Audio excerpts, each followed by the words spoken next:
Nu, tagad skatītājiem parādīšu 9. grimētavu, kur tagad sēž es un kur sēdēja Kārlis. Nākam iekšā. Tagad ir drusku savādāk, bet tad tie galdi stāvēja 2 šeit un 2 šeit, un Kārlis sēdēja šitien stūrī. Bet pirms tam viņš sēdēja tur, kur tagad sēžu es. Un šis ir tas krēsls, ko mēs viņam uzdāvinājām uz 80 gadu jubileju, ka viņš jau bija slimnīcā, ka man piezvanīja, ka man kaut ko atvedīs uz teātri. Un viņi man atveda to krēslu. Un es viņam momentāli zvanīju, es teicu, es nevaru, nu kā, es tādu nevaru sēdēt. Nu, jo es ilgi viņu nevarēju sataisīties.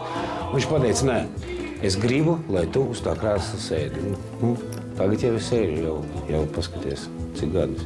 Es izdomāju, ka Grimētavā, nu, salikt bildes, un tā kā viņa agrāk saucās tautas mākslinieku Grimētavu.